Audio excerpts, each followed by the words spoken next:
Sin los pibes Boca no tiene absolutamente nada, ¿eh? Y yo no sé si tomamos dimensión de la gravedad del caso de que Boca es un equipo que hace larguísimo tiempo no ofrece absolutamente ninguna garantía y no se entiende, o por lo menos no se ve, a qué quiere jugar Boca, de qué manera quiere afrontar los partidos. Realmente no se ve luz al final del túnel para un Boca que acaba de empatar 0-0 contra Platense en la Bombonera y acaba de dejar otra vez, y ahora en condición de local, estadio donde la Bombonera encuentra una fortaleza de alguna manera, hoy ni siquiera pudo quedarse con los 3 puntos. Realmente una versión de un Boca que, repito lo que vengo diciendo en las últimas reacciones, en los últimos análisis, es un equipo peor que el que cerró el 2025, y es un equipo que primero no tiene personalidad para afrontar esta clase de contextos, esta clase de partidos donde necesita de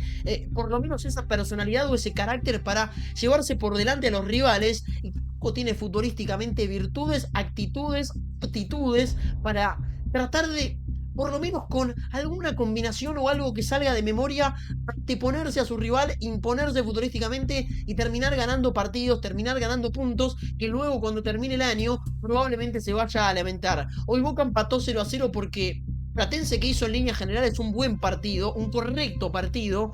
tiene unas nebulosas, tiene unas lagunas para pensar en el arco rival y para atacar y para definir, que le permiten a Boca haber empatado 0-0 en este partido de la cancha de Boca, repito, dando una imagen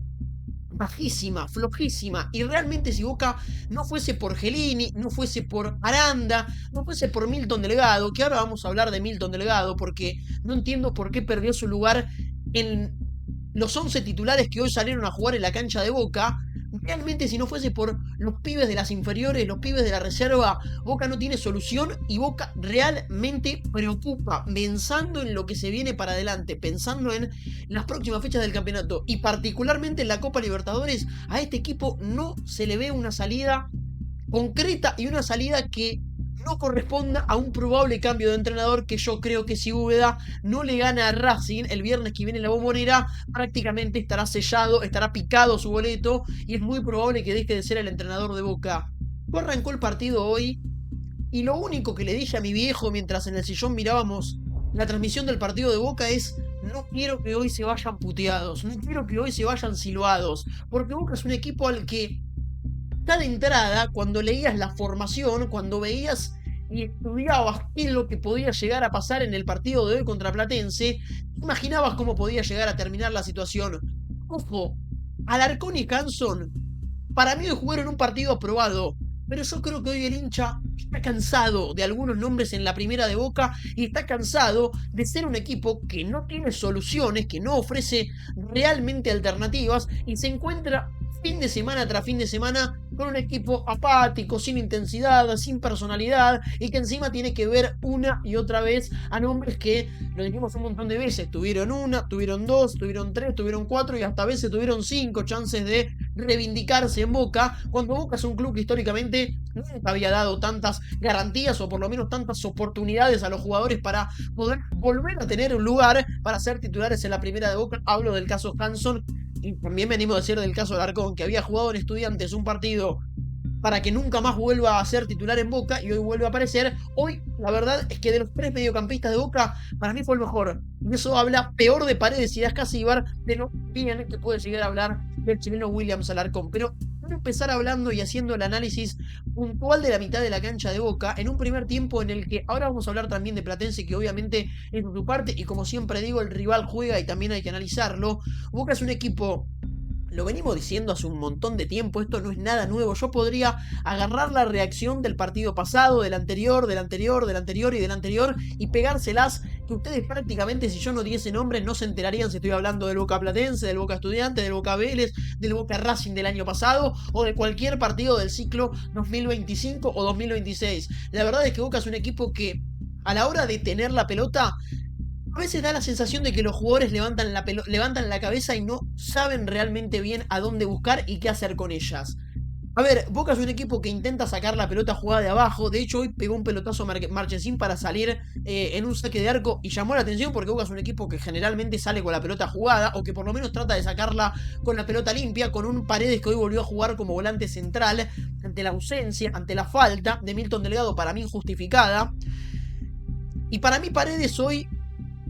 vuelve a encontrarse con ese gran problema que tiene Boca cuando Paredes juega en este lugar, por lo que no coincidí el fin de semana pasado contra Vélez en el Amalfitani, cuando dicen Paredes y Delgado se chocan. Para mí Paredes y Delgado no se chocan. Cuando Paredes, impreciso, inconexo y de un nivel bajo como está hoy en día Paredes en el arranque del campeonato, es un jugador de una jerarquía terrible, pero desde que arrancó el campeonato 2026 Paredes está bajo y eso hay que decirlo. Y un Paredes con una confianza baja y con un evidente dolor físico que lo viene arrastrando y eso se venía rumoreando en las últimas fechas y hoy el propio Paredes lo confirmó,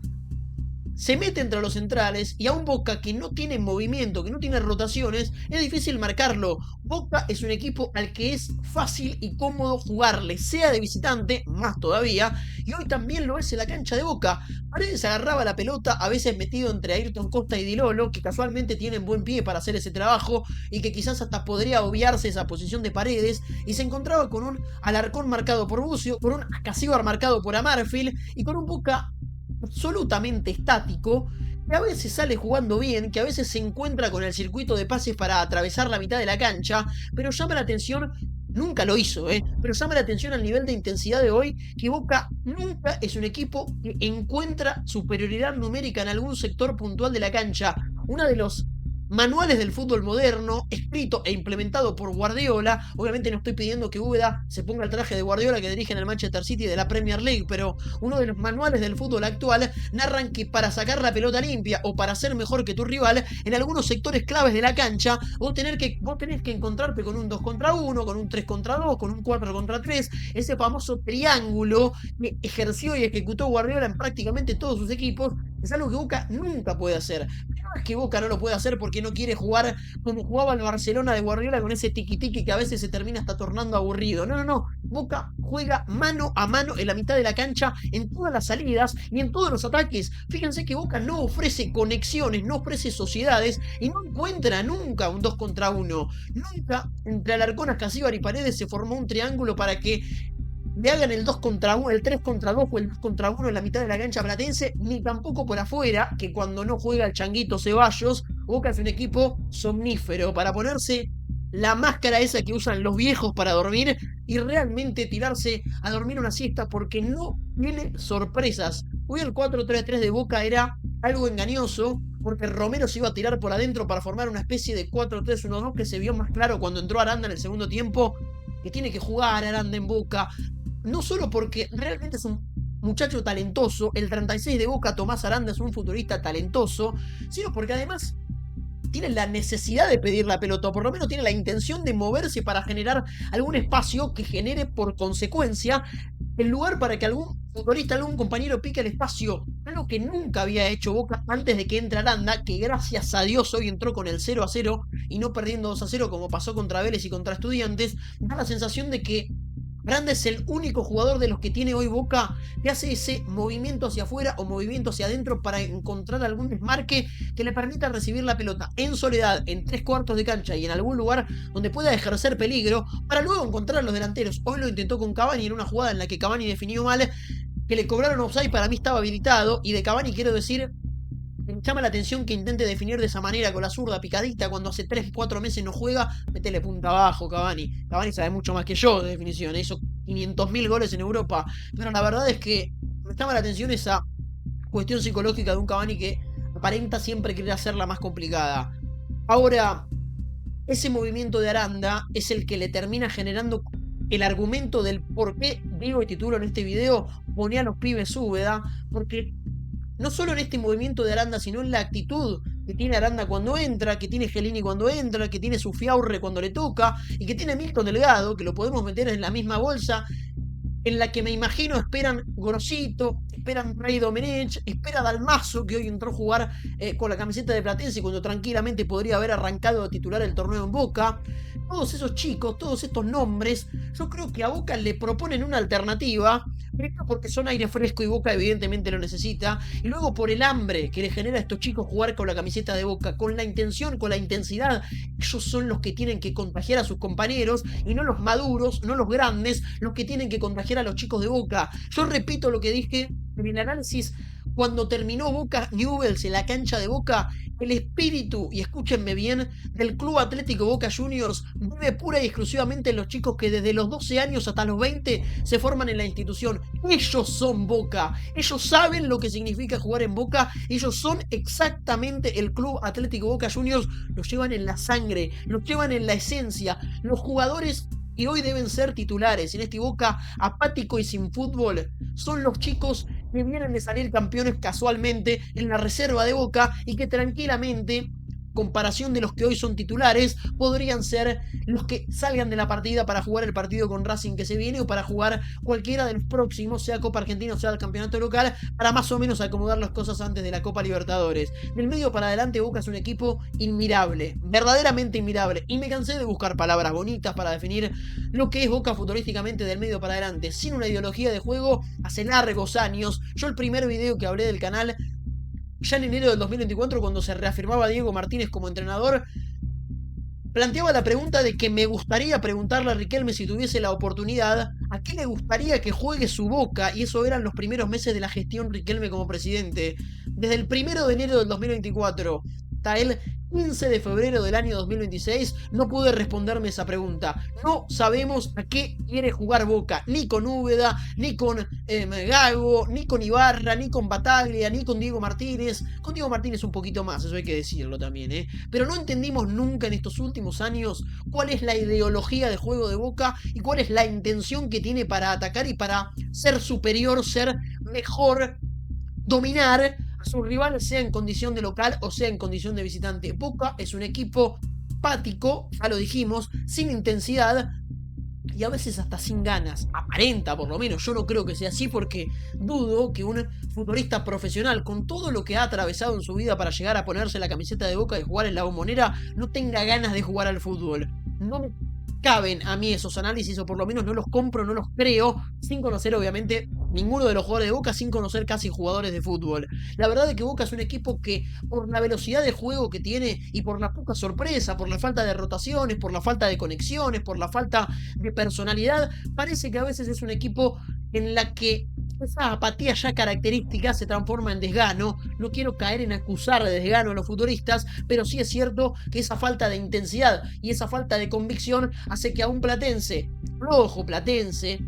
en cuanto a los nombres, en cuanto a lo futbolístico y a lo que puede dar, haya jugado un ordenado y correcto, hasta aprobable, partido de la cancha de Boca en condición de visitante, a ver, sin nada para perder y tomando bien las marcas de un Boca que, repito, no se mueve para sorprender. Platense jugó todo el partido con la misma intensidad, con las mismas ganas y con el mismo plan. Boca es un equipo que nunca le hace cambiar el plan a sus rivales, porque es un equipo que nunca puede cambiar su propio plan cuando las cosas no funcionan. Boca es un equipo que,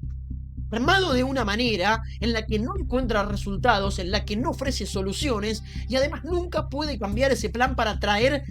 alguna variante que sorprenda al rival y termine ganando algún punto que parecía perdido. Boca juega igual desde el minuto 0 hasta el minuto 90 contra cualquiera de sus rivales, sea cual sea el resultado, en la Bombonera o jugando como visitante. Y Platense presionando arriba, animándose en la cancha de Boca, hasta por momentos sacándole la pelota, tratando de morder a Paredes cuando la tenía, tratando de poner jugadores arriba de Alarcón y de Ascasíbar, presionando cuando Barinaga tenía la pelota. Uno de los grandes déficits que tiene Boca en salida es Barinaga en la tenencia. Platense lo entendió y le puso un tipo constantemente parado encima, y cuando Barinaga pasaba al ataque, que lo hace mucho y a veces sin mirar lo que tiene atrás, aparecía Gauto bien paradito en el extremo izquierdo todo el tiempo. Que Gauto es un chico que tiene velocidad, pero que no tiene productividad, porque cada vez que quiso probar el 1 contra 1, terminó perdiendo la pelota, o con el recuperado Barinaga, que venía a hacer el retroceso, o con Ayrton Costa o Dirolo, el que sea que haya quedado por ese lado, para justamente marcar al que juega con la 33 en Platense. A ver, Platense es un equipo que empató 0-0 en la cancha de Boca porque tiene lagunas para definir, tiene poca efectividad, quizás poca jerarquía para hacer los goles en condición de visitante, porque realmente es un equipo que en la mitad de la cancha fue sólido, correcto, compacto, sin errores, sin grietas. En la defensa, la línea de los 4 defensores se equivocó prácticamente en ninguna ocasión, por lo menos de gravedad en el partido, no se equivocó demasiado, y que entendió que no tenía que jugar demasiado cerca del arquero, porque eso iba a hacer que Boca con centros y que Boca con blanco realmente encuentre quizás algún argumento o alguna carambola para empezar a ganar el partido. Digo de Blanco porque Blanco hoy es el único argumento ofensivo con convicción que tiene Boca para jugar en la cancha de Boca, el lateral por la izquierda, con lo grave que suena lo que les estoy contando y lo que les estoy diciendo. Platense, si hubiese tenido más jerarquía para definir y hubiese definido mejor las jugadas, hubiese cerrado mejor algunas decisiones, algunas jugadas que realmente no terminó decidiendo bien, yo creo que tranquilamente hoy podría haberle generado un problema mayor de autoestima a Boca y quedarse con los 3 puntos en la Bombonera, porque si bien tuvo alguna Chiellini en una muy buena diagonal hacia adentro en un centro pasado de Blanco, que cabeció, también tuvo alguna Hanson en el primer tiempo en un centro de el paraguayo Romero, que lo encuentra en el segundo palo, una muy buena tajada del arquero de Platense. Yo creo que Platense tuvo más chances concretas de peligro que Boca para empezar a ganar el partido y para quedarse con los 3 puntos en la Bombonera, lo cual verdaderamente preocupa. Yo creo que Claudio Úbeda tiene los días contados como entrenador de Boca. Me llama la atención que Boca haya cometido exactamente el mismo error que cometió con Ibarra en el principio del año 2023. Ibarra venía de salir campeón en Boca y decíamos, quizás que se quede Ibarra, a pesar de ser campeón, no es la mejor solución, porque si Ibarra empieza a perder, no tener espalda en Boca pesa demasiado, y salir a buscar un entrenador en marzo o abril es claramente un problema, porque no tiene pretemporada, porque no tiene un plantel armado como para implementar una ideología de juego, y porque obviamente ya va a llegar condicionado por una competencia que ya arrancó. Bueno, Úbeda hace exactamente el mismo caso, con la diferencia de que no salió campeón, de que perdió la semifinal contra Racing y se quedó el año 2025 sin títulos para Boca. Yo creo que Úbeda tiene los días contados y a su vez me encantaría no tener que salir a buscar otro entrenador, porque verdaderamente sería un problema para Boca buscar otra vez un entrenador en febrero, marzo, antes de que arranque la Copa Libertadores, sin un mercado de pases, sin una pretemporada y sin saber bien qué es lo que se viene. A ver, reafirmar a Úbeda en el cargo inevitablemente iba a generar sospechas, iba a generar preguntas, podemos decir, para no usar ninguna palabra que no sea acorde. Y obviamente iba a jugar con el resultado opuesto de Racing, y por su nula experiencia y por sus malos números, además siendo entrenador de Boca prácticamente durante el principio del campeonato. Y si Boca tambaleaba como tambalea, obvio, no estoy hablando de desarrollo futbolístico, estoy hablando pura y exclusivamente de resultados, porque Boca tambalea futbolísticamente en actitud y en manera de jugar al fútbol, en la idea de ser dominante desde hace muchos meses, desde hace mucho tiempo. Encontraba los resultados por la jerarquía del Changuito Ceballos, por algún gol de Merentiel, por algún gol de Jiménez también, y de alguna manera se sostuvo hasta llegar a la semifinal del campeonato, poniendo la heladera en la cocina y el inodoro en el baño. Se encontró con una solidez defensiva, un Paredes que puso un par de pelotas gol, algún que otro gol de cabeza, y Boca, sin lucirse, pudo llegar a la semifinal del campeonato. Repito, futbolísticamente no tiene certezas desde hace mucho tiempo, ahora los resultados se le daban. Entonces, cuando la cuestión futurística no está saldada, pero los resultados se te dan, yo creo, ante la pregunta, ¿qué preferís, ganar bien o jugar bien o ganar? Yo creo que si vos jugás bien, vas a tener más cercana la posibilidad de ganar, y ganar quizás sea una consecuencia, no digo de jugar vistoso, digo de jugar efectivo también, ¿no? Porque jugar bien también es defenderse bien y hacer un gol con la efectividad y planchar el partido, como jugaba Boca de Bianchi, que te hacía un gol y era imposible hacerle otro gol. No era un equipo vistoso, lujoso.